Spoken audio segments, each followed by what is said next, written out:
Bonjour à toutes et à tous, bienvenue dans Rencontre. Aujourd'hui, notre émission est aussi consacrée à la foire internationale d'importation de Chine. Des milliers d'entreprises sont présentes à Shanghai pour faire découvrir leurs dernières innovations. Pourquoi la Chine a décidé d'organiser cette foire, la première du genre dans le monde, et quelles sont les attentes des entreprises envers cette foire? Aujourd'hui, nous allons en discuter avec notre invité.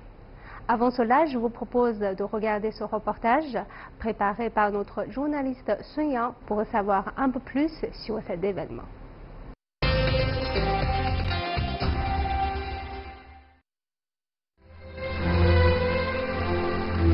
Innovante, inclusive et ouverte, voici comment le président chinois Xi Jinping imagine l'économie mondiale. Le président chinois a également garanti à la communauté mondiale que la Chine ne fermerait pas ses portes au monde et que son économie resterait robuste malgré quelques obstacles sur le chemin. L'économie chinoise est un grand océan, pas un petit étang. Parfois dans l'océan, les vagues sont paisibles et les vents stables. Parfois il y a des vents violents et de fortes pluies. Sans vent violent ni forte pluie, ce n'est plus du tout un océan. Les vents violents et les fortes pluies peuvent détruire un petit étang, pas l'océan. Après d'innombrables vents et vagues, l'océan est encore là. Après plus de 5000 ans d'épreuves, la Chine est encore là. Face au futur, la Chine sera toujours là. Xi Jinping a promis plus d'efforts dans 5 domaines pour ouvrir davantage le marché chinois. Il a déclaré que la Chine stimulerait le potentiel des importations, réduirait davantage les tarifs douaniers et les coûts institutionnels, continuerait à élargir l'accès au marché en ouvrant les industries comme l'industrie de la finance, fournirait un environnement commercial de classe mondiale et encouragerait la coopération multilatérale et bilatérale. Par ailleurs, il y a également un projet spécial pour Shanghai. Nous avons décidé tout d'abord d'établir un nouveau district pour la zone de libre-échange de Shanghai et de soutenir et d'encourager l'exploration novatrice audacieuse en renforçant le commerce et la libéralisation pour accumuler plus d'expériences qui pourront être copiées et lancées dans le reste du pays. Le président chinois a déclaré que la mondialisation de l'économie n'était pas une tendance que l'on pouvait arrêter. Il a appelé tous les pays à poursuivre la coopération et non pas la confrontation, à poursuivre les situations gagnant-gagnant et non pas les jeux à somme nulle, afin de construire un monde au destin commun.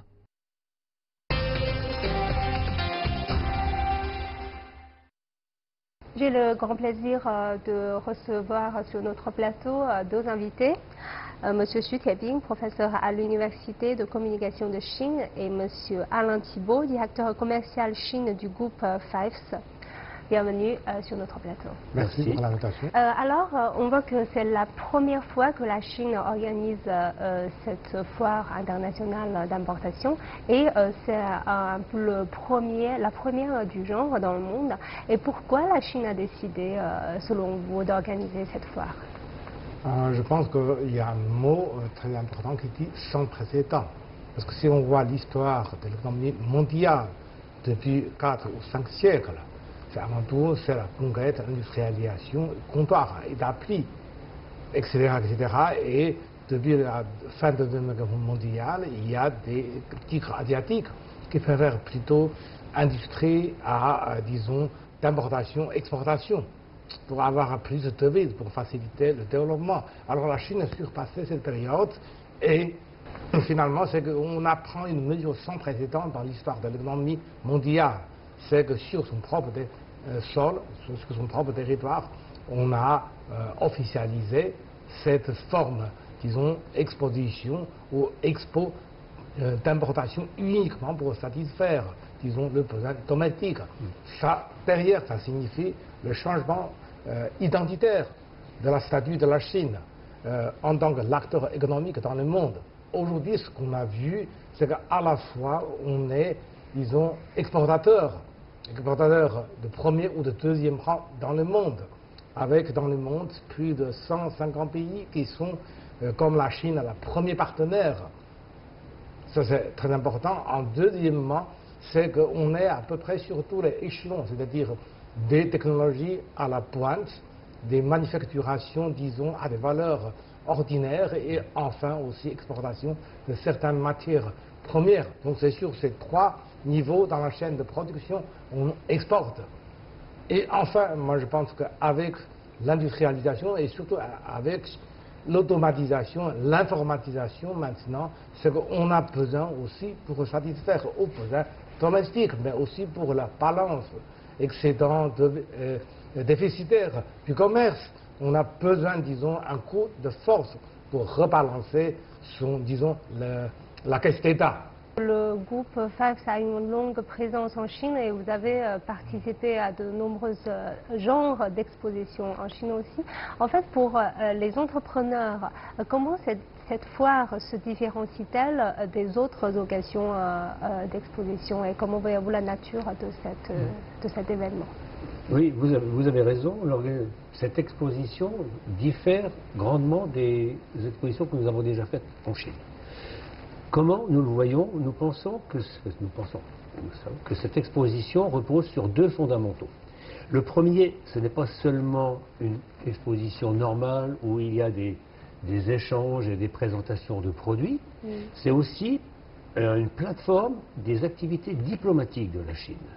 En ce sens où, dans cette exposition, il y aura le pavillon national chinois ainsi que le pavillon des entreprises, ce qui va permettre d'améliorer les échanges et de supporter les échanges qui vont pouvoir se faire durant cette exposition. En même temps, cette exposition supporte l'économie en général, et comme le disait le professeur, l'économie qui maintenant se tourne d'un marché qui était plutôt tourné pour nous vers l'exportation, et comme le professeur le dit si bien, l'exportation de produits à faible valeur ajoutée et aussi à haute valeur ajoutée, et maintenant, le marché chinois se tourne vers une économie interne, le développement du marché interne. Et c'est ça qui fait la particularité de cette nouvelle exposition, de cette première exposition de ce genre. Alors on voit que pour beaucoup d'entreprises, c'est l'occasion pour eux d'apporter leurs toutes dernières innovations. Pour le groupe FIVES, je voudrais savoir dans quels aspects vous allez projeter les produits exposés durant cette exposition. Nous avons choisi pour le groupe FIVES, de montrer autour de la fabrication intelligente et aussi des technologies digitales, comme le disait le professeur, c'est ce qui va arriver sur le marché, ce dont le marché chinois a besoin. Et nous avons décidé de promouvoir cela. En plus, nous allons mettre en avant la signature de 8 contrats dans 4 domaines de technologie de pointe, qui sont l'aéronautique, l'automobile, l'acier et l'énergie. Quand je parle d'énergie, c'est la cryogénie et ces domaines-là. Nous, le groupe FIVES, on a participé depuis plus de 40 ans, depuis l'ouverture et le changement économique, au développement de la Chine. On a participé, la Chine a énormément investi dans des domaines de pointe. En plus, FIVES, qui est reconnu dans le domaine de l'ingénierie industrielle, reconnu de réputation internationale, avec 200 ans d'histoire et de passé, donc certaines réalisations comme les ascenseurs hydrauliques de la Tour Eiffel, le pont Alexandre III, la charpente de la gare d'Orsay qui était transformée depuis en musée, s'est tournée de plus en plus vers les industries du futur. Et donc FIVES participe en tant que pionnier et leader au programme gouvernemental français nommé l'industrie du futur, ou les usines du futur, et pilote depuis plus de 40 ans en Chine, depuis l'ouverture, le dynamisme des investissements chinois, ainsi que le développement de l'industrie chinoise. En particulier dans le domaine de l'aéronautique, depuis récemment, de l'automobile, du sucre, du ciment, de l'acier, de l'aluminium, et depuis quelques années dans la logistique. Nous y reviendrons un peu plus tard. En fait, justement, vous avez mentionné que votre groupe a une longue présence en Chine depuis son ouverture. Ouais. Et quel constat faites-vous de l'évolution du marché chinois? Je sais que vous avez travaillé avec la Chine, même si vous n'étiez pas toujours présent en Chine, ben, vous avez longuement travaillé avec la Chine. Ouais. On a travaillé très longuement avec la Chine. La présence du groupe FIV en Chine date des années 1890, dans lequel nous avons fourni des locomotives, les petits trains du Yunnan, le train du Tonkin. Et depuis 40 ans, le marché s'est ouvert. La régularisation des affaires est beaucoup plus régulière. Le droit des affaires aussi a changé. Les règles de justice aussi ont changé, sont plus égalitaires. Voilà notre constat. Et on constate bien sûr que la demande intérieure chinoise est exigeante, réclame plus de qualité, de réactivité, de productivité et, je dirais, de durabilité. Développement durable. Je vais ajouter quelques mots. Par exemple, j'ai pris le train de Tonkin, de Kunming à Hanoï.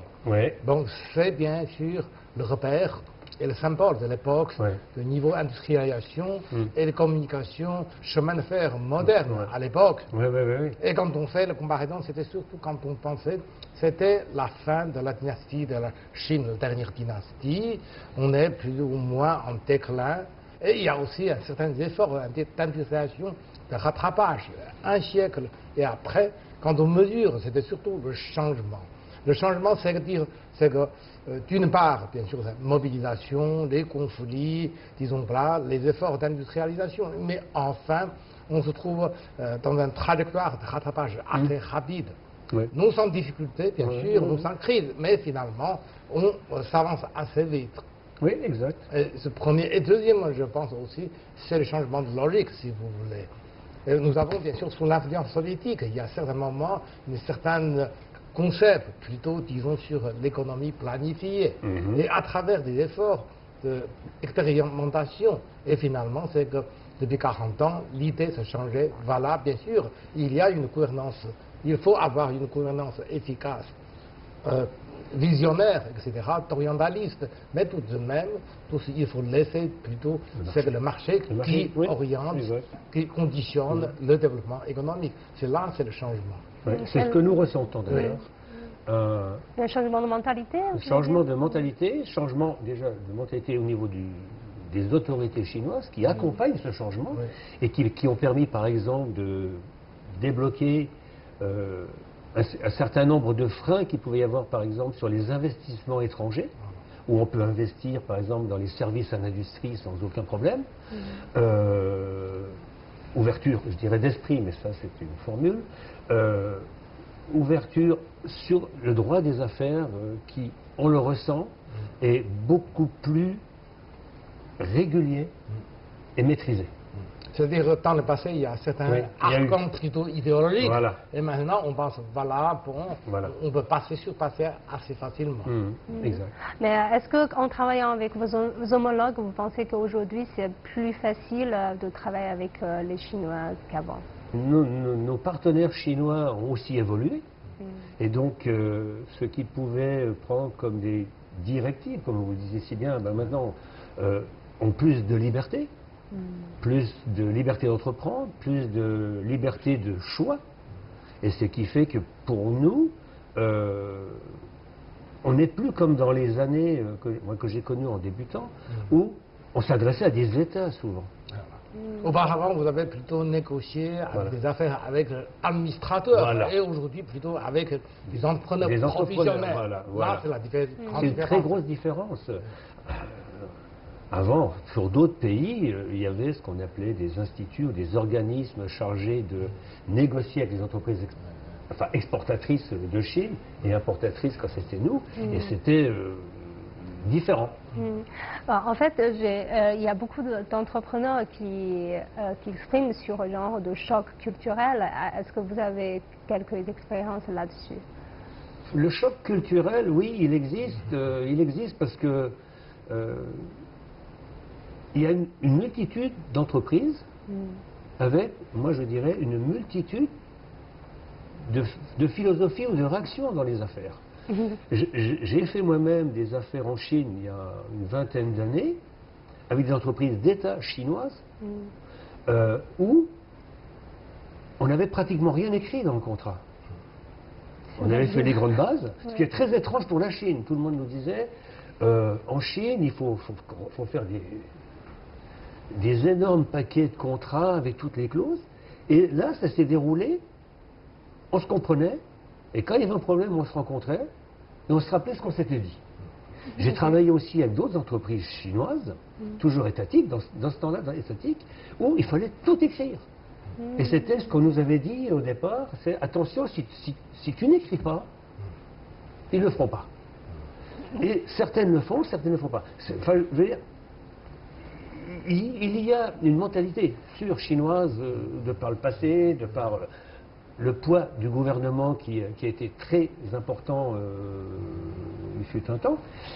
Mais il y a des gens qui savaient un peu évoluer. Et maintenant, c'est évolué beaucoup. Ouais. Moi, je pense que c'est la culture, comme on dit, culture choc, etc., s'évolue, s'adapte, selon la période, mais selon aussi la localité. Vous dites, par exemple, la France industrialisée, mais 2 siècles avant, la France était aussi un pays très agricole. Agricole, exact. Aussi. Et quand on parle de nous, parce que M. Bien, le directeur, a bien indiqué la différence entre, disons, les entreprises étatiques classiques et ce qui est en mutation. Mais aussi, quand on est des Chinois, on sait bien aussi la différence entre, par exemple, les entreprises de la Chine maritime, la Chine profonde, et selon le secteur, selon la génération. Ce qui attirait notre attention, c'était surtout la capacité d'apprentissage et d'adaptation et de correction. C'est là le plus important. Il ne faut pas généraliser vraiment la mentalité chinoise, mais il faut vraiment traiter cas par cas. Voilà, exact, cas par cas. C'est par exemple même sur la tribune internationale, par exemple 20 ans ou 30 ans avant, qu'est-ce qu'on dit? Souvent certains pays occidentaux, disons, prennent haut et fort le drapeau libre-échange contre le protectionnisme, n'est-ce pas? Que si vous voyez la mesure prise par l'administration Trump ou certains pays protectionnistes en Europe, vous voyez, n'est-ce pas, qu'il y a un changement. Parce que parfois, l'État revenu devient aussi pionnier dans certains principes.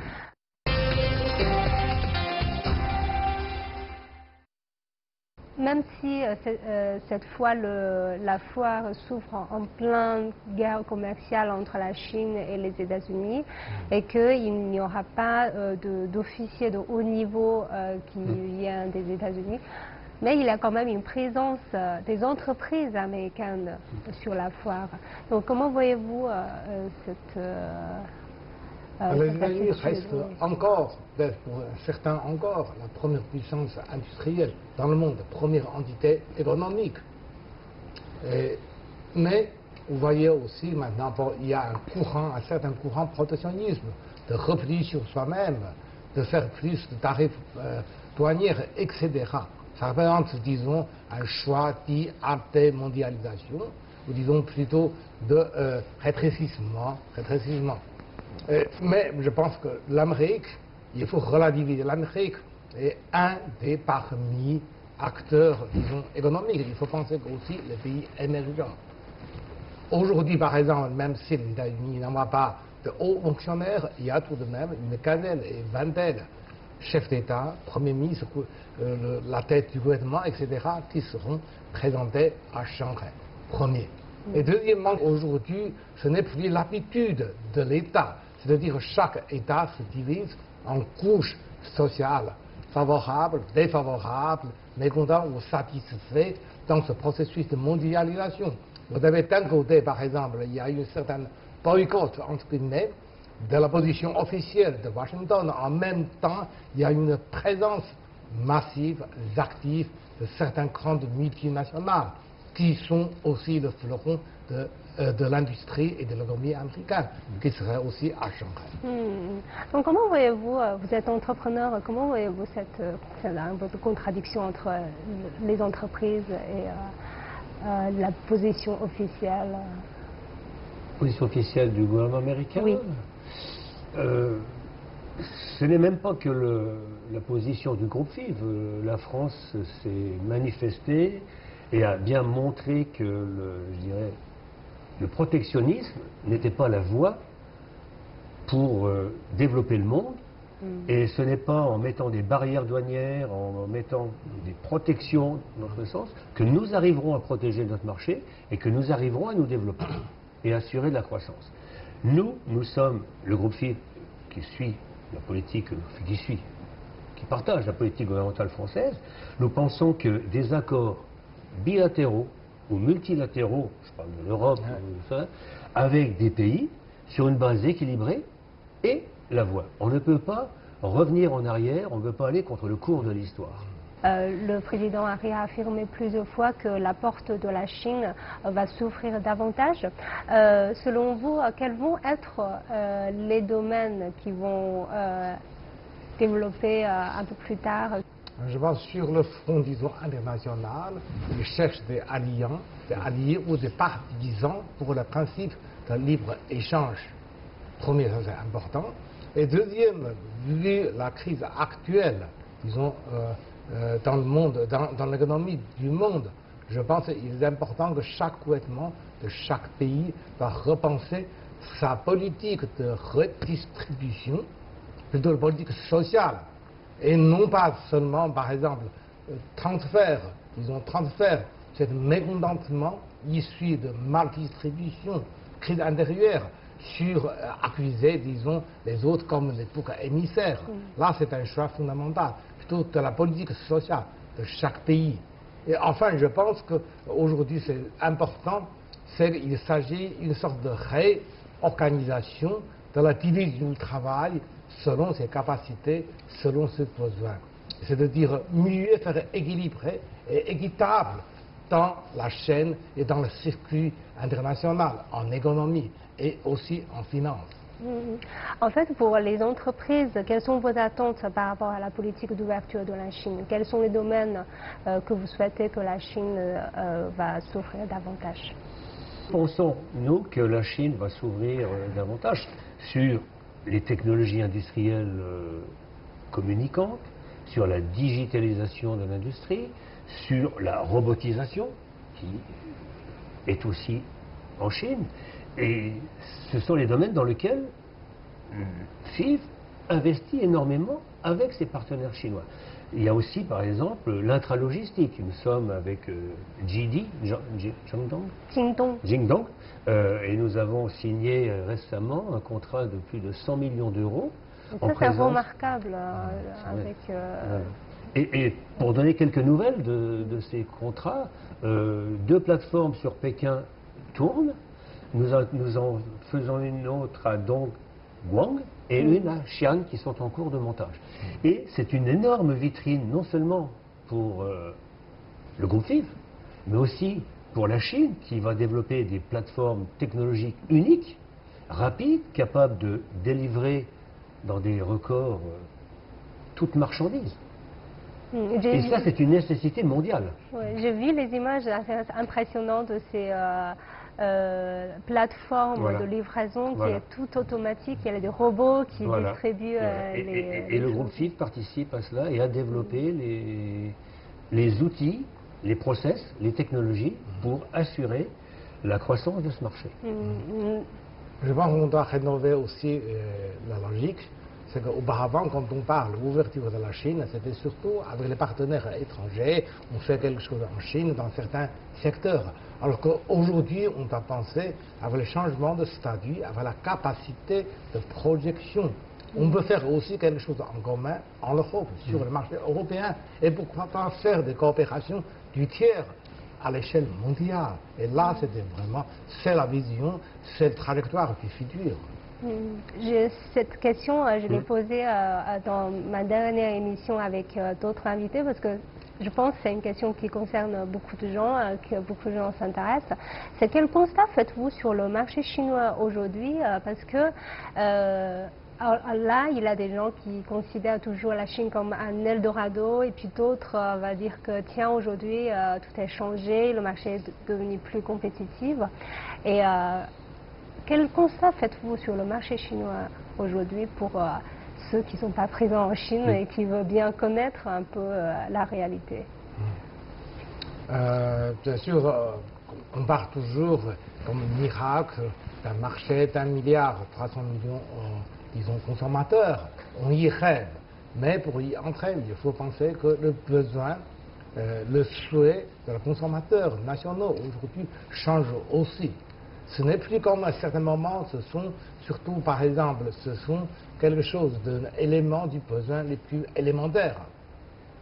Nourriture, certaines matières premières pour faire vivre. Aujourd'hui, le change, on entre dans une société, par exemple, où la classe moyenne occupe une proportion très importante, toujours avec des produits, des gammes propres, écologiques, sécurisés, etc., etc. Et que les fournisseurs étrangers ou les partenaires doivent prendre en compte ce changement de critères des produits importés. Mais là, je vais toujours ajouter un point, c'est aussi un changement. Quand vous organisez la première fois la foire d'importation, ça signifie qu'aujourd'hui, c'est que les comptes, disons, les considérations, les souhaits de chaque foyer chinois, aujourd'hui, ça compte, ça pèse beaucoup plus qu'auparavant. Auparavant, c'était quoi? Bien sûr, l'industrie, les machines, l'automatisation. Et aujourd'hui, quand on dit foire, il fait aussi les fruits, des produits de qualité, alimentation, quelque chose de ménager électronique, etc. Ce sont les besoins du foyer qui comptent beaucoup plus. Et derrière, bien sûr, vous avez d'une part un état, disons, d'épargnement, de devises, de stock de devises, beaucoup plus en confort, beaucoup plus solide. Et surtout, je pense, il faut penser comme une hantise pour introduire sur le marché international, c'est que la monnaie nationale est en train, ce n'est pas encore réalisé, mais est en train de devenir une devise forte. C'est fort différent que dans les 20 ans ou 40 ans en avant. Quel est votre constat? Je le partage, comme je l'ai dit tout à l'heure, on sent un besoin du consommateur chinois d'une montée en gamme des produits. C'est la première chose. Et c'est une montée en gamme dans tous les domaines. Et donc, les technologies que nous offrons vont pouvoir répondre à ce marché et à cette demande. On peut répéter qualité, développement, respect de l'environnement. Ça change aussi la mentalité. Si vous voulez, nous ne sommes pas, disons, exception. Dans le passé, il y a aussi certains courants nationalistes économiques. Et avec l'importation, je pense la façon de considération de regarder extérieur a changé aussi. Ça, c'est quelque chose psychologiquement important. Pour revenir à votre première question, vous voyez comment les entreprises qui sont en Chine, françaises je parle, et les entreprises qui n'y sont pas, voient le marché, ce n'est pas l'Eldorado, ce n'est pas non plus une banqueroute, simplement, il faut bien choisir les produits qu'on veut vendre pour qu'ils répondent au marché. Il faut bien choisir ses partenaires, ses circuits. Pour nous, on est un peu moins concernés, ces circuits de distribution. À partir de là, nous serons, le gouvernement chinois, le gouvernement français, les Français, dans une démarche gagnante-gagnante. C'est sûr que, par le passé, peut-être certains ont vendu, je vais être un peu comique, des verroteries. Mais cette époque est révolue. Et, je le répète, le marché chinois est en demande de produits de bonne qualité. Et ça peut être pour les avions, les trains. FIV a développé plein de machines, par exemple, pour faire de l'usinage dans tous les domaines. Et avec nos partenaires chinois, avec nos clients chinois, nous répondons exactement à cette demande. Alors, je vous remercie tous les deux d'avoir partagé vos analyses avec les téléspectateurs. Je vous remercie. Je vous remercie d'avoir suivi notre discussion. À la prochaine.